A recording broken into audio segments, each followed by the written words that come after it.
Good evening, everyone. Thank you so much for joining us and welcome to tonight's lecture, which is hosted by the Archaeological Conservancy.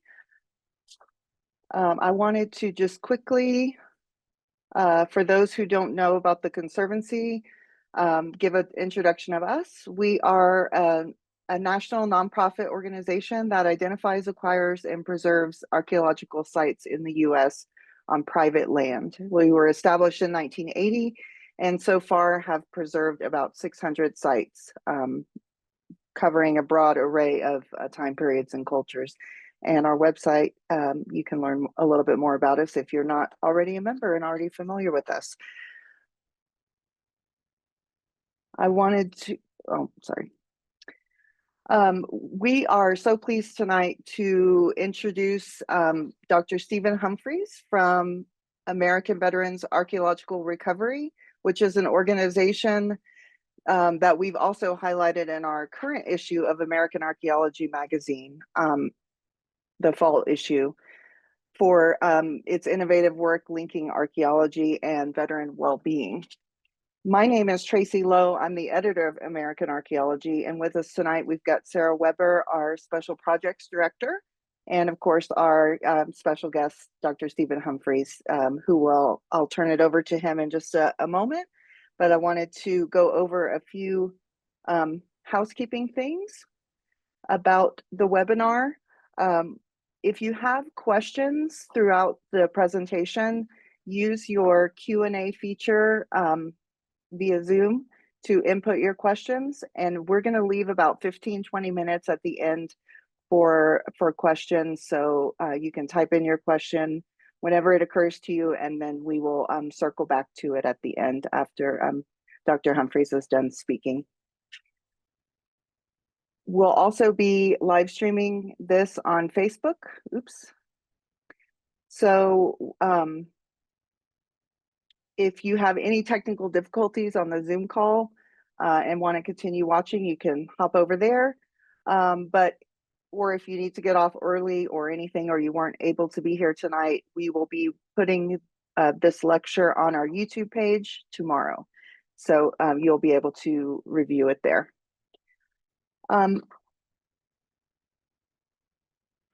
For tonight, we're going to talk about AVAR, and I will let Stephen tell you a little bit more about that. But for about a decade, AVAR has been exploring not only how archaeology can support veterans, but also what veterans can bring to the field of archaeology itself. The organization's work includes pioneering research on how archaeological fieldwork can positively affect mental health, and then using that research to develop programs that deliver benefits for veterans in the field. Prior to Dr. Humphreys' academic career, he served as a commissioned officer in the United States Air Force, deploying in support of Operation Iraqi Freedom and Operation Enduring Freedom. He holds a PhD in archaeology from Durham University, as well as master's degrees in archaeology, biblical studies, and theology. Stephen is the principal investigator for AVAR's Conflict Archaeology School for the Camden and Finding Medina projects, and has directed fieldwork on numerous POW MIA recoveries abroad, and serves on the advisory board of the Center for Integrative Research in Conflict Archaeology. He's also a National Geographic Explorer, which is super cool, and has excavated and directed projects in Israel, Jordan, Cyprus, the UK, Sicily, and all across the United States. Tonight, he'll be sharing AVAR's unique approach to using archaeology as a tool for veteran recovery and transition into civilian life. And Dr. Humphreys, I will turn it over to you now and stop sharing my screen so you can share yours. And we'll hop right in, so we have plenty of time for questions.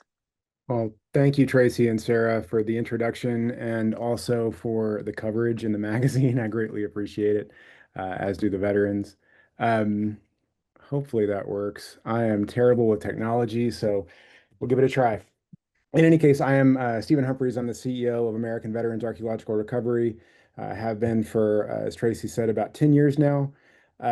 So I'm really honored to be able to present the work that my staff and my veterans have done to y'all tonight and to take any questions that y'all have.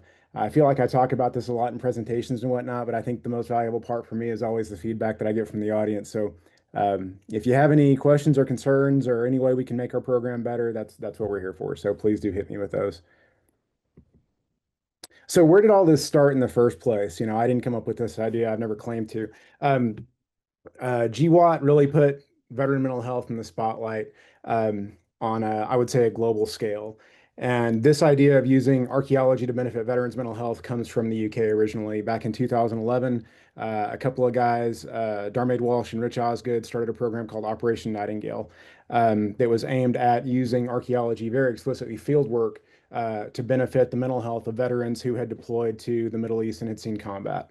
Um, they really quickly kind of produced some quality peer-reviewed literature that showed that in theory this concept could work. And of course, that got a lot of people very excited, which led to kind of a proliferation of these programs in the UK and to ours as well. You know, we come about from this same sort of expansion of these programs that occurred in like 2014, 2015. So the other notables, I would say, are Waterloo Uncovered, Wings to the Past, and Breaking Ground Heritage, in addition to Op Nightingale, which is still very active today. Now, for archaeologists, this seems like a really win-win kind of situation, right? You've got these hardworking volunteers whose mental health actually improves, and at the same time, they're helping archaeologists to carry out field work. So it really seems like a win-win. And I think back in 2014, 2015, 2016, that's very much how it was sort of presented to the public. It's how we presented it to the public. And again, there's literature that kind of backs up the efficacy of this approach. So no harm, no foul. Archaeologists love impact, and this is a really high impact way of doing archaeology. So it's known now, it's advanced a little bit since then. It's known now by a variety of different names. We call it rehabilitation archaeology, which is a name that we kind of coined for it. But in the UK, it's also called archaeotherapy, welfare archaeology, um, a few other names as well. But the general idea is always the same. As I've gotten that final bullet point down there, the main claim of all these programs is that they provide some kind of mental health benefit, typically to the individual participant, based upon their carrying out field work. Um, I am going to point out, you know, Paul Everill and Karen Burnell just published a great paper a few months back that really kind of indicated that the media attention, the hype that programs like this were getting was overstated. Um, and that the therapeutic value is there. There are things about fieldwork that deliver a mental health benefit, usually by decreasing the symptoms of anxiety, stress, and depression. But that the claims of these kind of programs have outstripped the research essentially, and that is a claim that I very much agree with. And the rest of this presentation is really going to be dedicated to telling you, for one thing, why it seems like I'm saying that archaeology doesn't benefit mental health. Um, it can. But what I'm really going to be talking about a lot is how AVAR makes archaeology beneficial to veterans in a real way, and how we have a more holistic approach, I think, to helping veterans as opposed to just focusing on all veterans have PTSD and archaeology helps PTSD or anything like that. You know, we think that we've built a model that benefits American veterans explicitly. I'm going to mention too, peer-reviewed literature often kind of throws this trend together with public archaeology or community archaeology. We actually were honored to win an award from the SAA in public archaeology back in 2022. So, you know, this doesn't have a well codified set of requirements and restrictions and outputs. Um, it probably should, right? And a couple of researchers in the UK are aiming in that direction, where you've got more of guidelines for programs that want to deliver mental health impacts through archaeology. But as of now, those don't really exist too much in the UK, and they definitely don't exist in the US. So, you know, again, part of the reason that I give presentations like this is because I do want to spread the word about the reality of these programs, what they require, what actually goes into this, the challenges involved, so that people don't just think, well, I can throw some veterans on an archaeology dig and, you know, everybody's happy at the end and the veterans are all better. That's not really how this actually works in practice. I do think sometimes it's kind of presented in that way in media. So it's a little more complex than that. Now, this is a short bibliography of publications. Again, you'll see Karen Burnell on here multiple times, Paul Everill multiple times. Those are leading researchers in this area who I think do really good quality work, by the way. But the reason that I throw this slide up and that I have certain things highlighted in white on here is because I do want to point out the focus of the literature that's being done, especially on the British veterans programs. If you look, it's very much aimed at veterans' mental health in a negative way. It portrays veterans as having additional mental health concerns that civilians don't.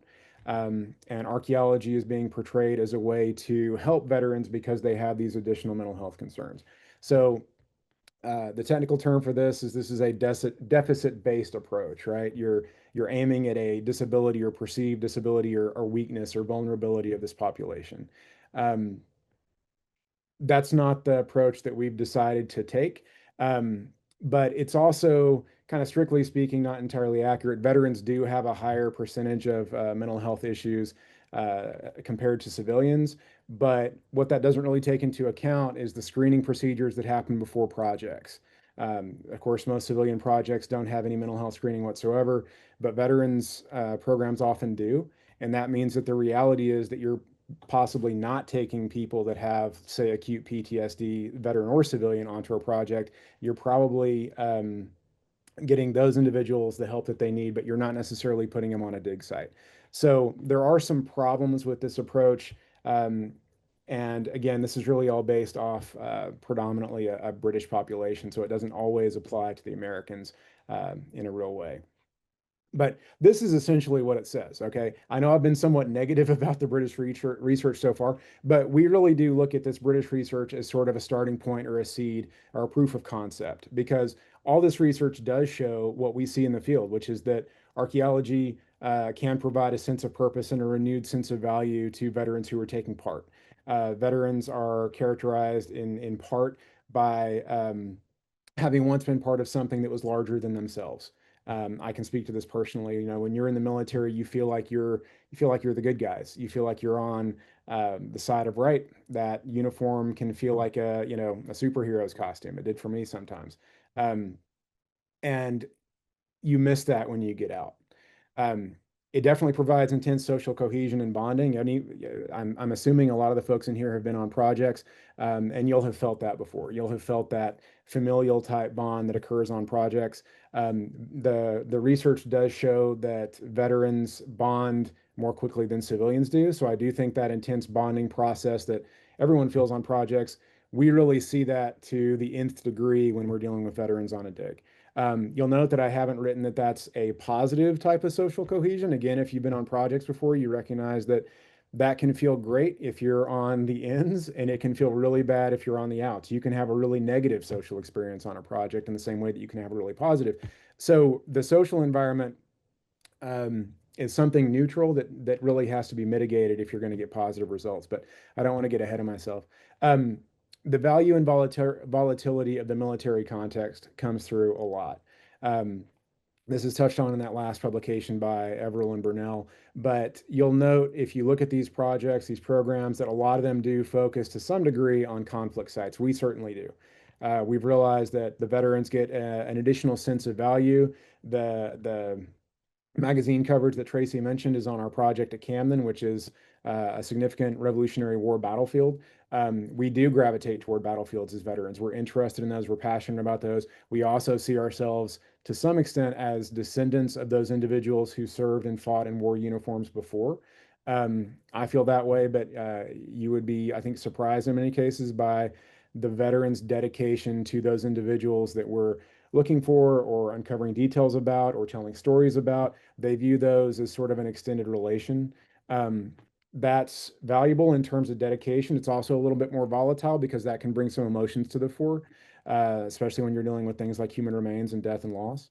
Um, quantifiable benefits to mental health from all these programs appear to be short term. So again, I mentioned that kind of the key takeaways were the reduction in stress, anxiety, and depression and things like that that we were seeing. That doesn't seem to extend far beyond the dig people are taking part in.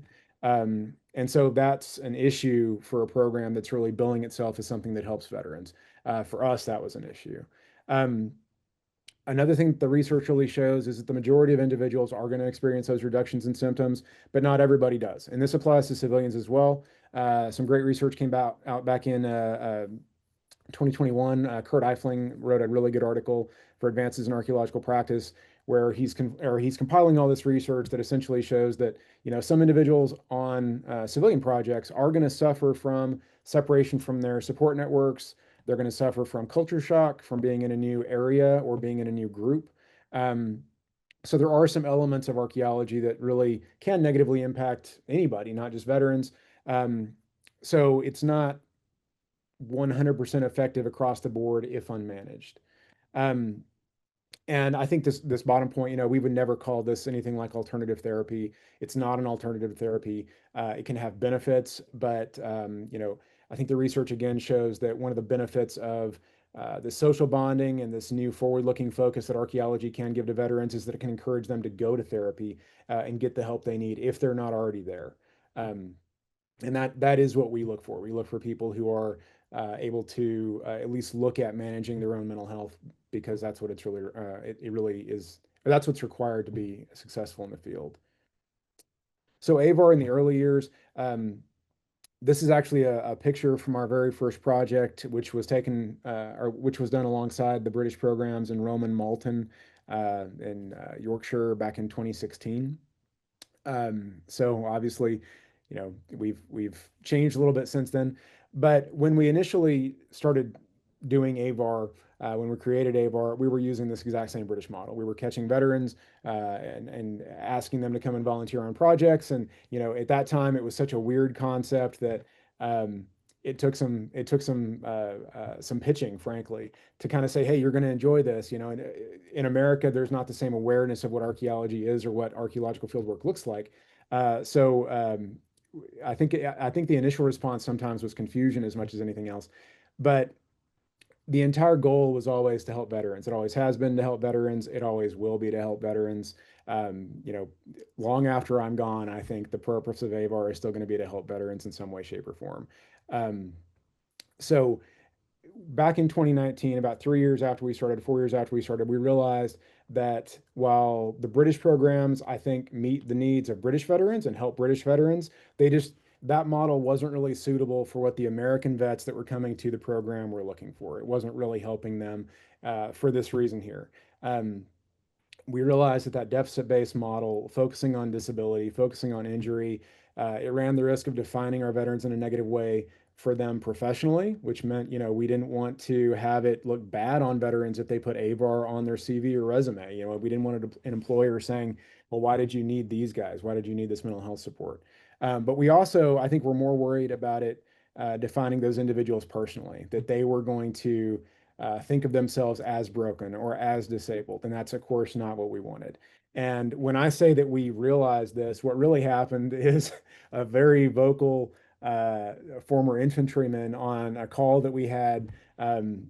We had a lot of kind of program creation calls back in the day to talk through what the program should look like, and of course we did those with our veterans. And a very vocal infantryman kind of said, don't effing tell people that I can't do this. I can." And I realized he was 100% correct. We were telling people that these guys needed extra support to do the job, and that's not the reality. So that was eye-opening for me, I think, and it really was instrumental in us taking a different tack with how we wanted to move the program. So uh, this is almost a philosophical question, right? Like, how do we actually help veterans? What do we actually do to help this unique kind of culture? Um, Part of it is just based off experience. I uh, my partner and I calculated that I think in the last 5 or so years we spent like 2+ in the field working alongside veterans on various field projects, just digging holes with Maddox. I think I saw Michael Gregory in the audience. He's been out there with us. So hi, Mike. Um, so we spent a lot of time actually just working alongside our veterans, talking to them, seeing what they wanted, but also seeing what they were really good at. And again, this goes to that point I just made about they really showed us, hey, they can do this job. Um, it's not as if we're trying to sell something that isn't there. They can be really good archaeologists if they're given half a chance to do it. And so our role as a program is really to provide the support tools and the training and help them with mentorship to get where they need to go. But they've already got the values and the traits that they need in order to be a successful archaeologist. We just need to bring that out and kind of guide them along the way. Um, so we started to see these strengths emerge and these unique kind of passions and sensibilities emerge. I'll say again, conflict archaeology is where we probably saw this the most, and it's why if you look back at what projects we've done over time, we moved toward conflict archaeology. I mean, my PhD is in Near Eastern archaeology. I didn't start doing conflict stuff until like 7 years ago. So we moved in that direction because you know that's where they wanted to go. Given half a chance, they were going to try to find themselves on a battlefield. And when we would get connections to projects, initially it was very much focused on battlefields. So that's the direction that we went because we felt that it really better served that population and it allowed them to better kind of leverage the strengths that they bring to the field. And you will see this a lot if you look at, different program websites, if you look back at the stuff that we've done. Veterans don't necessarily bring, technical skills to archaeology. I'll get to this in just a second. Technical skills to archaeology that can immediately be leveraged.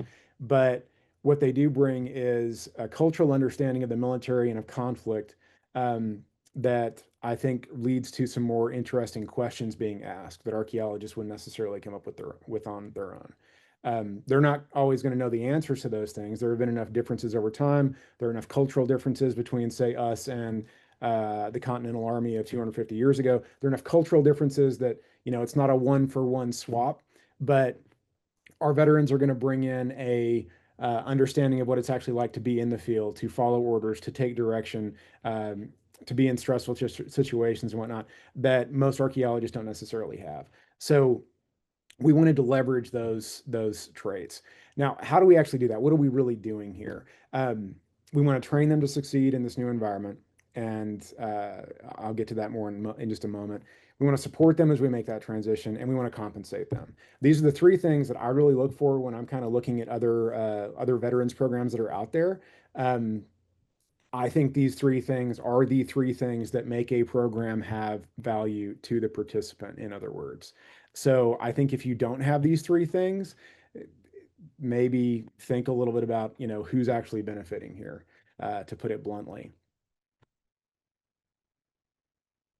Now, are veterans good archaeologists? I've kind of been talking about this before, but I want to just put this out there very bluntly again. Not inherently.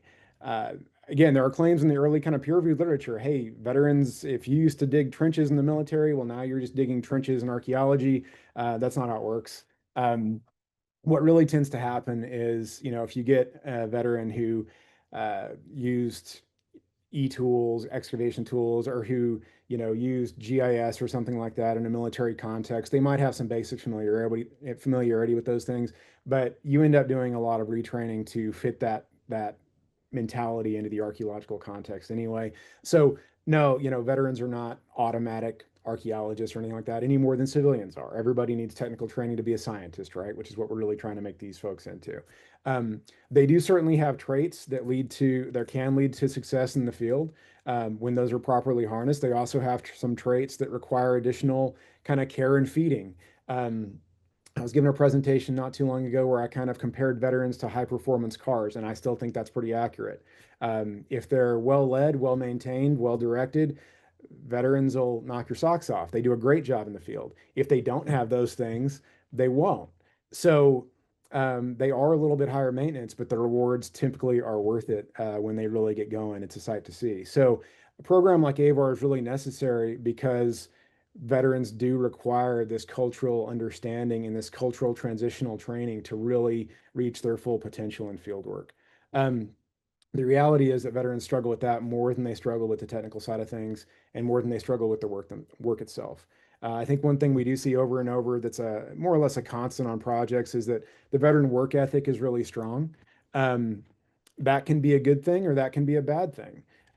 Because of course we don't want them to overdo it. It's a truism in our program that if left to their own direction, veterans will blow themselves out in the first 2.5 days.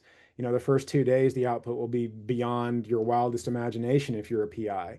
And that third day, they start slowing down, and then they're beat up, and that's a problem. So that veteran work ethic is there, but these are individuals that aren't always in their early 20s and doing physical training every day anymore. So they're maybe not in that physical condition that they used to be.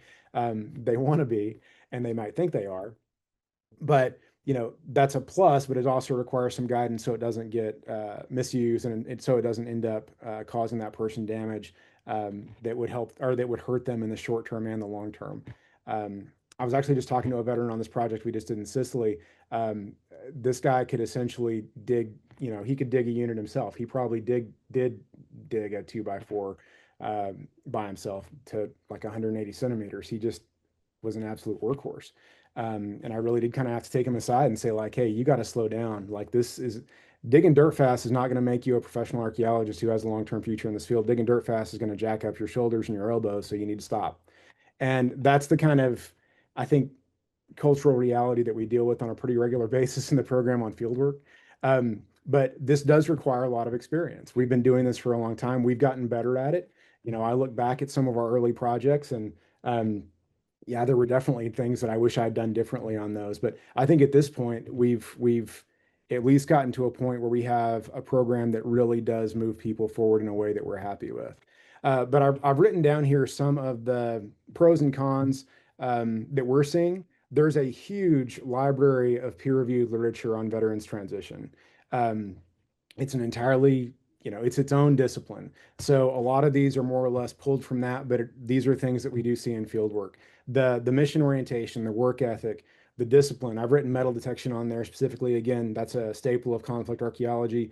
Um, Discipline and metal detection, when you're, working on a detector for 8 hours a day or whatever, and trying to hear beeps, and you're trying to decide if you're going to dig another piece of trash or dig what might be a musket ball. Discipline is really critical in terms of not starting to skip things and not getting less or more judicious with your discrimination strategy. So, yeah, again, conflict archaeology works for these folks that are going out there. Accepting authority can be, a great thing for veterans on a project if the authority is there. Team cohesion, as I mentioned earlier, they bond really quickly. Concerning stereotypical traits that we see sometimes, rigidity. I'll have people quote, adapt and overcome to me because that's what they've heard over and over in the military, even as they're being incredibly rigid about following rules that we don't need them to follow in the field. I mentioned misguided overwork and dedication. Neverland syndrome is what we call it when people want to be out on projects all the time. And we have to explain to them, hey, this is not a deployment. You're not out there fighting for liberty and freedom and Uncle Sam.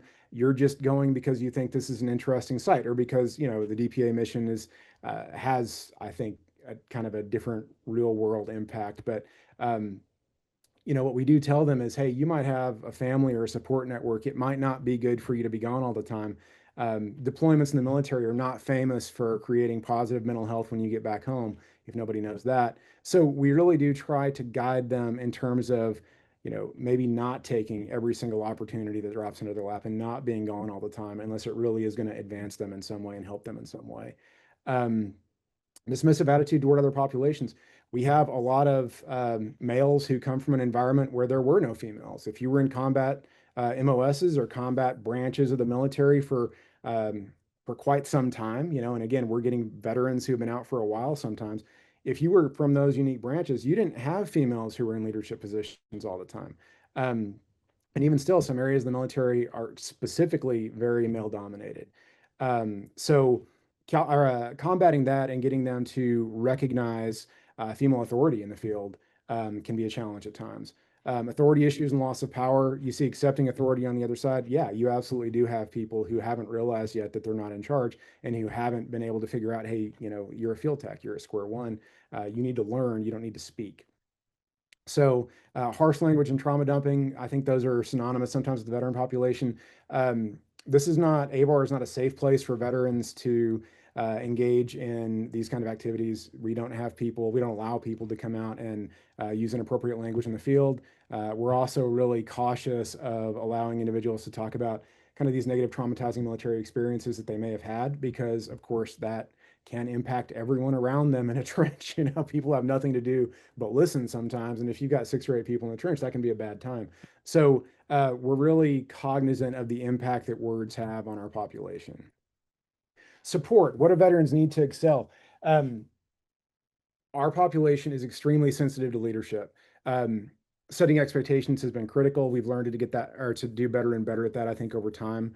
Follow through on direction is even more important. So, like when we say that we adhere to a code of conduct, we really are serious about that, for example. Logistics, um, organization and preparation is really crucial for our folks. Where's the laundromat? I don't know why, but that's the first question we get every time we try to take veterans into any location is where's the laundromat going to be? They're extremely focused on those nuts and bolts kind of issues of how is this project going to come together? And we as a program have learned to meet that need in a way that reduces their anxiety about coming out with us and lets them know that we care about what's important to them, even as we expect them to care about what's important to us in terms of the science. We do have mental health support. We have a mental health clinician who comes out on anything that's not our CRM kind of side of things, and she's on call during the CRM stuff as well. But during non-CRM projects, she's providing classes and doing individual sessions as necessary. Um, the stereotypical kind of service-related mental health issues are really rare for us. What she tends to deal with more are things that are happening at home while that person's away, that they're having a hard time dealing with, or just the fact that they're in a different location that they're not used to. So, but I think that's pretty typical for the civilian population as well. We've worked and partnered with universities and had civilians on our projects before, and frankly, I think mental health should be a bigger part of the support system for any project that's out. There are a lot of things in archaeology that aren't particularly beneficial. I'll cite the drinking culture as a thing here, because that's not really good for anybody. I don't think that having the odd beer now and then on a project is necessarily bad, although we don't in AVAR. But like we tell our folks, hey, it's not going to make you dig any better. Um, we've probably got people on this project that are using alcohol as a coping strategy, and we don't want to provide a trigger for them. But if you want to put your best foot forward on a project with us, what's it going to do for you? So, in any case, I do advocate for more mental health support across the board, not just for us. We do this because we believe in really supporting our people to the full extent that we can. Now, compensation, we pay and promote our folks. This was a big jump for us. We weren't initially able to do this when we were, kind of acting more as a more stereotypical kind of nonprofit. Um, for the reasons that I mentioned earlier, we wanted to move to a more professional model. But the other thing compensation really does for our program is it ensures that, years from now, my veterans that are coming in are still going to have a home in AVAR. AVAR is still going to exist. We're not grant or donation dependent because of this, because we do professional quality work. As I've said there, I think there is a growing trend toward putting veterans on projects. And I want to be clear, I'm not against having veterans volunteer on projects. I think there is a place for volunteer archaeology, for public or community archaeology. But I think for a program that's trying to really help the participant, I think that place is limited. I think if you're taking people over and over and over, eventually, if you're going to skill them up, you need to start paying them. Because that's what gives them a future in the field, and that's what shows them that you actually value their skilled labor, right? So this was a huge challenge for us and a huge step up for us when we really began to subcontract on CRM projects. And I'll give SWCA Environmental Consulting a shout out here because they were the first ones that came to us and really said, you know what, we see potential in this kind of relationship. And they started subcontracting us onto projects. The National Park Service does as well. I'll show you some images in just a few moments. But this is what really is allowing us now to begin to deliver on this long-term benefit package that we're offering to veterans who come into our program. A, that we're going to be around for long enough to, to really continue to assist them as they move forward with their careers at every stage. But B, that we are going to make this a sustainable career for them, that they can come to AVAR, we'll hire them, they can pay our bills with us. It's not the case that every veteran that comes in our door is getting disability checks every month and whatnot. For one thing, GWAT's been over for several years now. So we actually, on this last project in Sicily, had our first real post GWAT veteran. who had gone in and come out pretty much after GWAT had drawn down and ended. So we are getting folks who are depending on us for their paycheck so they can pay their bills every month, and we want to be able to deliver on that and really say, hey, we're going to take care of you, not just in terms of your mental health and not just in terms of your sort of your welfare, your well-being, your direction, your social environment, but also we're going to make that compensation, that financial, tangible side of things work for you through our program and give you a competitive rate.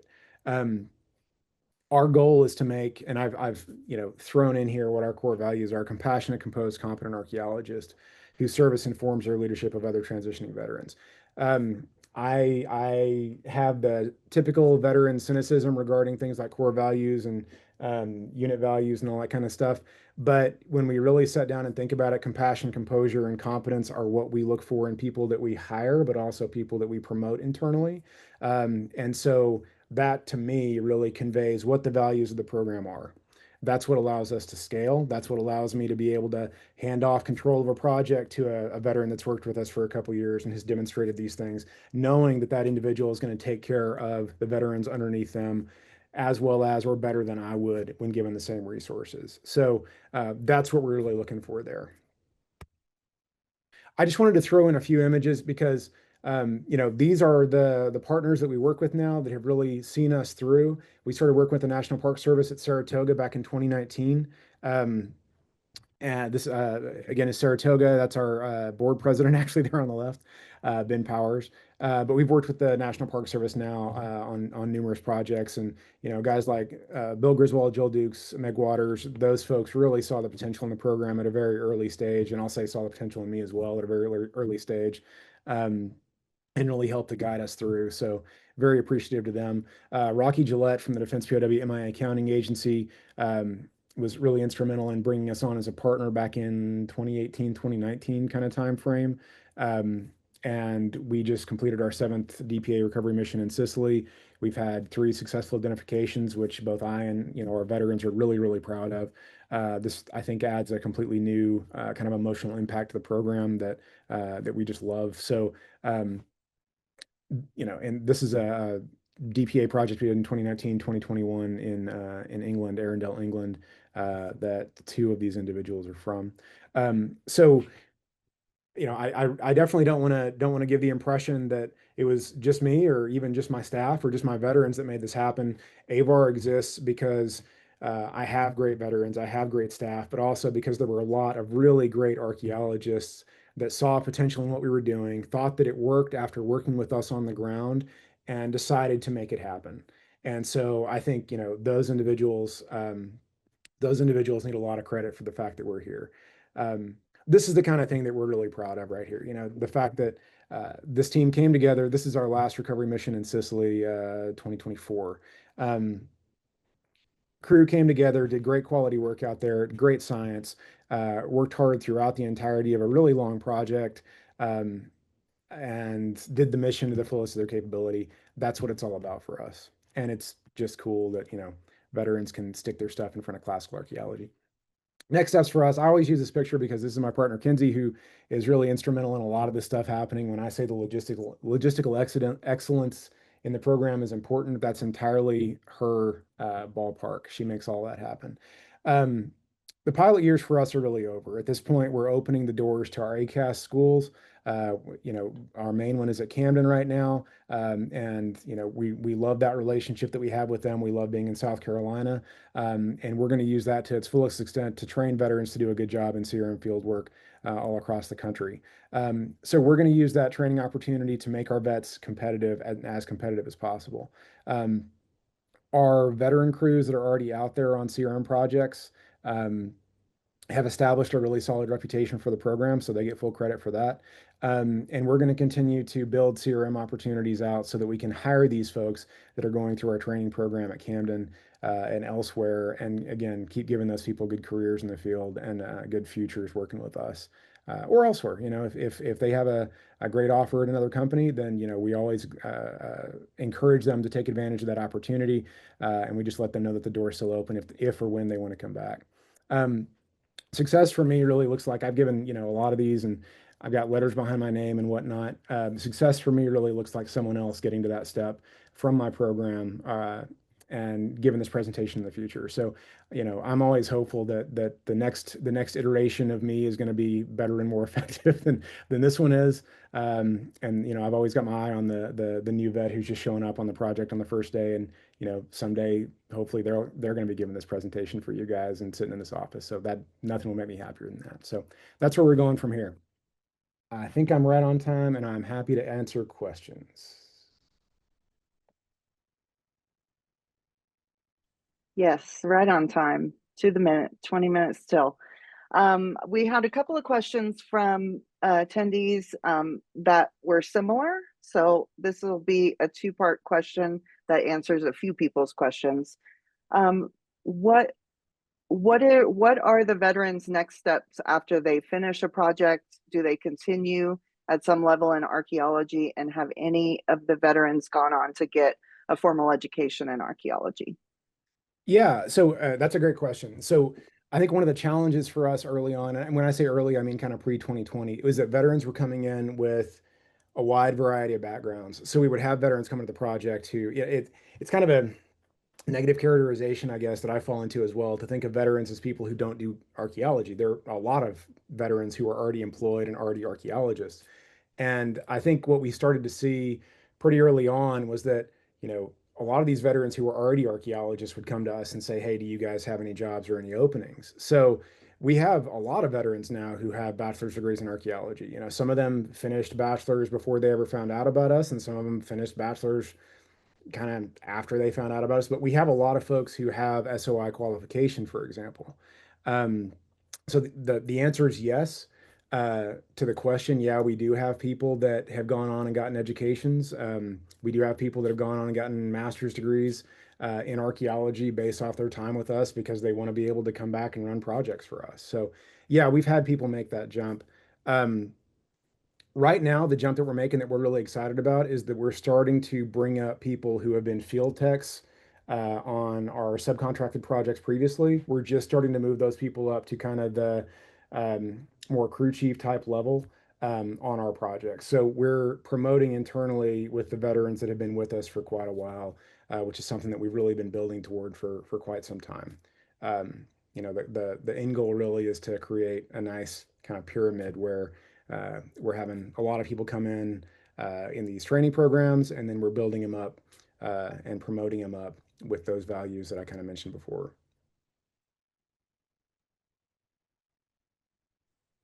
Great. Another question we got, and this one's a little general, so I'll try to specify a little bit more, but what kinds of projects have you and your vets worked on? You touched on that a little bit. I would further that question by saying, from your experience and research, have there been specific projects or specific aspects of fieldwork that have had the greatest impact on the veterans or piqued their interest more than others?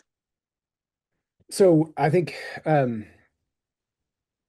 yeah, I'll briefly kind of mention the projects that we're doing. So, we're doing a pretty typical phase two, phase three with SWCA in Texas that we're on year round. Then we pick up additional CRM projects. We've worked with Terracon. We're working with Pape Dawson next week. So we've kind of done typical CRM archaeology. Um, I don't mention that quite as much because, it's typical archaeology. Everybody's kind of seen that stuff. So we do typical CRM archaeology, and then a lot of the stuff that gets more publicity is the conflict work. So the majority of that recently has been Rev War, and that's partially because this is the 250th, so there's a lot of excitement and frankly a lot of funding around those things. Um, I think it resonates for the veterans, but in terms of sheer kind of emotional resonance, the veterans really do love the Defense POW MIA accounting agency work. Um, I, I we do get a lot of people who just want to do that, um, and who are uniquely impacted, I think, by that kind of stuff. And I am too. I mean, I those jobs just, you really can't compete with the emotional resonance of bringing closure to a family, who lost a family member fighting Nazis in World War II. So I think those have the greatest emotional resonance. Um, I think one thing that you see in the literature and that comes up a lot is, is it kind of based off finds? Are the good projects the ones where you really have a lot of stuff come up out of the ground?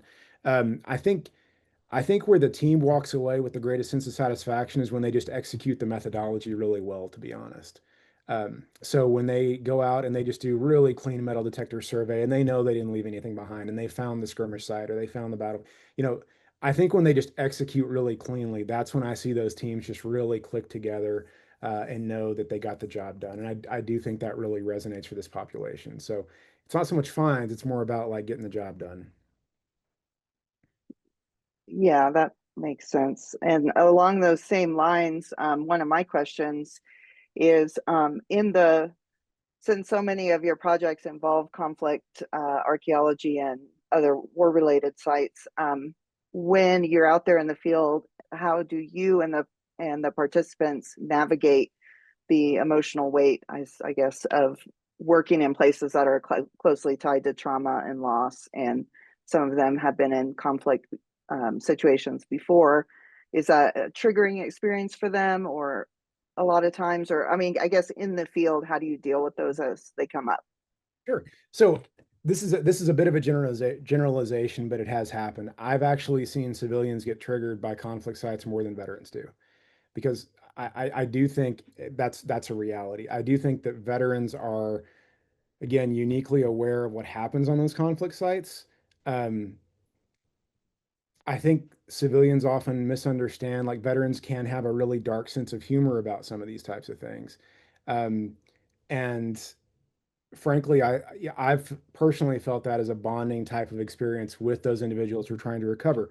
You look back at World War II literature, for example, they had that sense of humor too. Those guys would have thought that was funny too. So, you know, it really is kind of like you're interfacing with those people that you're trying to recover, and it's a cathartic experience more than it's a triggering experience. I've heard a lot of my veterans talk about how it brings them a certain sense of closure themselves to be able to make that recovery and bring that person back, because we see that as, again, almost a relative. So um, triggering, I've never seen a site trigger a veteran, but I have seen them become very somber in the field, but then I've seen that be a positive for them.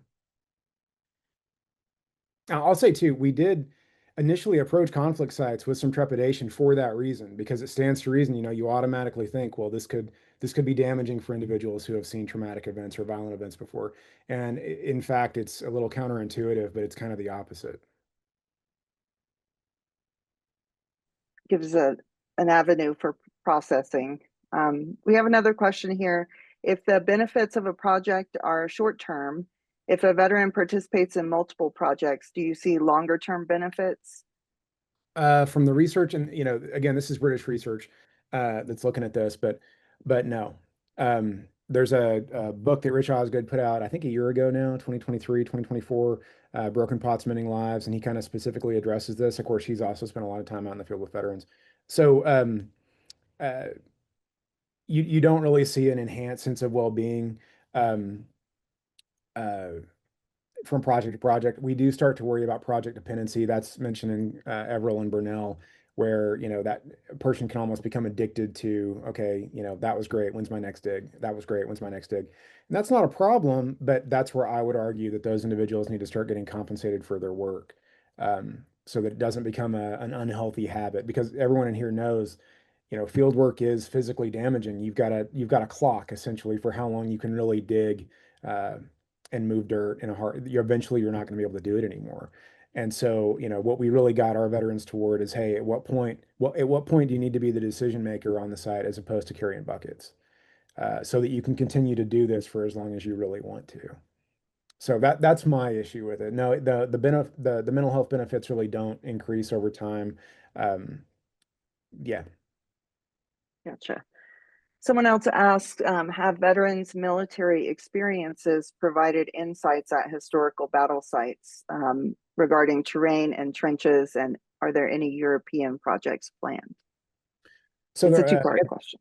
yeah, the answer to the first question is absolutely. I know the National Park Service has their National Park Service, and I think American conflict archaeologists in general are really focused on COCOA landscape analysis, and the military does this. Um, they have a different word for it now, but um, the military does this anyway. So you do have individuals who have that technical skill set, and the National Park Service on multiple projects is interfaced with, military officers and military leaders to get their thoughts on terrain analysis in order to guide survey and things like that. So yes, the military has been, utilized to give an understanding of sites in the past. Um, I I've definitely had veterans do that before. It's just, I really do qualify that with the fact that tactics have changed, technology's changed so much, the terrain has changed so much.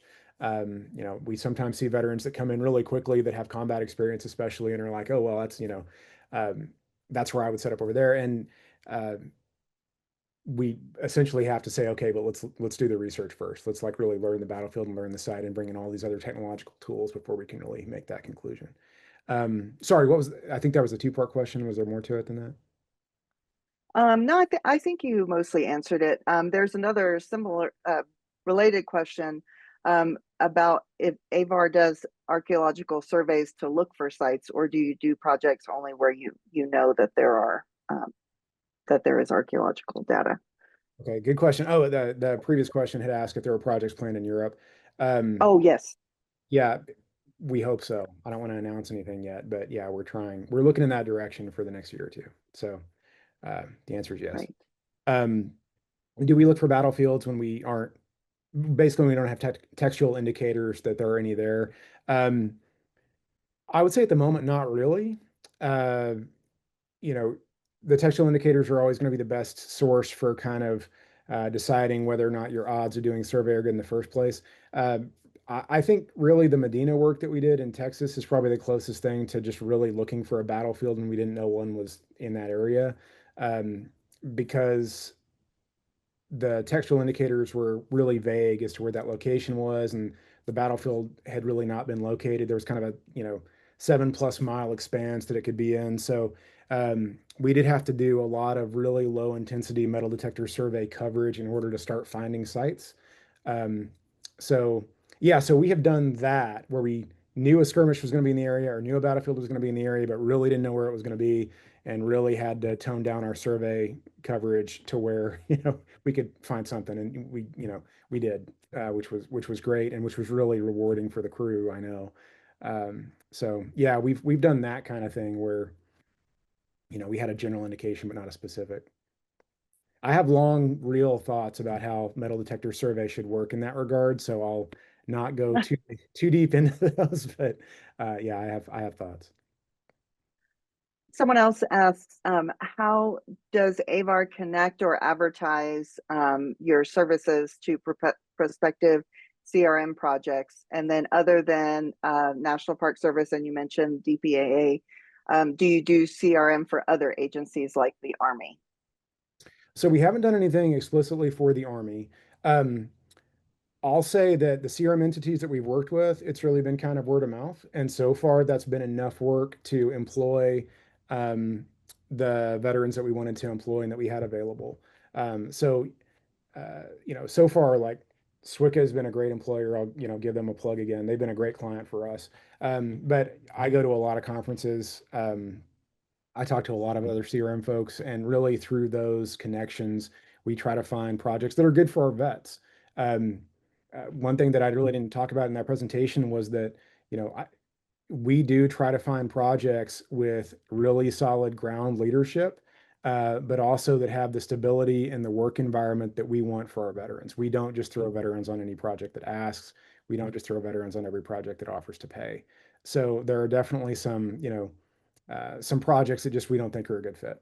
So we've been able to find projects that worked for us and that we think worked for our vets just through those avenues.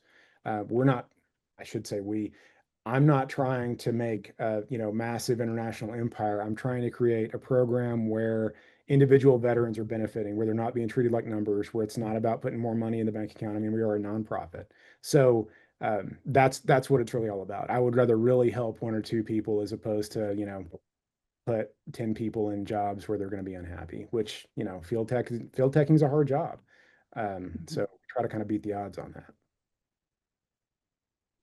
And when it comes to these projects and your program overall, how do you measure the outcomes over time, or the impacts on the veterans? Sure. So that's a good question. So we did do a study that was similar to the British programs back in 2021. and we were the subject of a PhD dissertation as well. So, we have some peer-reviewed literature that shows the mental health impacts are there. Um, if it seems like I'm not talking about the mental health impacts as much, it's really because I think those are just kind of a part of the bigger picture of what we're able to do for the veterans. And frankly, we spend all that time with our vets in the field. We know these individuals personally at this point. And basically, we kind of judge our program by those metrics at the moment. Again, I'm not trying to. I was an aircraft maintenance officer. I'm not trying to recreate a program where everything's about metrics. I want to be able to actually talk to my folks and say, hey, is this working for you? How's your life going now? And I want that to inform our approach more than a survey. We've done. Yes, totally. More qualitative analysis of it overall. Yeah, Here's a and question. Oh, go ahead. I would add too, like you have to remember that my background is as a military officer. So the Air Force approach back in the day was management by walking around. That's what we were taught to do. Um, so yeah, I really like to know what's going on with my people and make changes based on that. Totally. Well, this is probably our final question, but it's a big one, and several people have asked this. Looking ahead for AVAR, what would you most like to see from organizations like ours, the Archaeological Conservancy, or other nonprofits, universities, or CRM firms to help integrate veterans into archaeology? And how can people who are interested in volunteering with you or helping support your work, how can they get involved? That's a great question. I mean, and I do appreciate the folks that are implicitly kind of offering to help. I think what really benefits us is when partners, other entities out there recognize what we're really trying to do. I'm creating, excuse me. I'm running a program that really is oriented toward helping these individuals, which is a little bit different than regular archaeology. So I think when universities and CRM companies want to work with us, um, we want to work with them. We want to put our veterans in those positions because that's what gets them ahead. Whether that's linking up with the university that's going to get them the degrees and training that they need, the official certifications, or sticking them on a project with a CRM firm that is going to get them paid. We absolutely want those opportunities for people, but we want those partners to realize, our safety standards are a little bit different. Our behavioral standards are a little bit different. When I say different, I mean higher. We do want our people to act with that military professionalism. We want that to characterize anyone who's wearing our uniform. So I think reaching out to us and having a genuine conversation, hey, what do you want from us on the ground and what can we deliver to you? I think that's the first step between in making a really good partnership with any of these entities. But I am always happy to have those conversations. Um, I'm always happy to discuss anything that might move one of our veterans forward in a meaningful way. Um, in terms of how to volunteer with us, our contact information is on the website. You can contact us through the info at account that's on there, I think, and also the contact form. So, and I'll be really honest, we sometimes take a little bit of time to get back to people who reach out to us on the contact form. We're a really small organization. We have just a couple of us working full time on the admin side of things. So, it may take us a little bit of time to get back to you, but we always do. So, we do encourage folks to reach out if they want to volunteer. And we always appreciate that level of support and those people that are just interested in and believe in what we're doing. Perfect. Thank you so much. I really appreciate your time tonight spent with us. And for everybody that's still on the call in the chat, I posted all the links you probably saw. So you can go to the website and find out more information and reach out to Dr. Humphreys if you are interested in supporting their mission. And that's a wrap. It's almost 6 o'clock. So I really appreciate you being here. Thank you so much. Thank you all.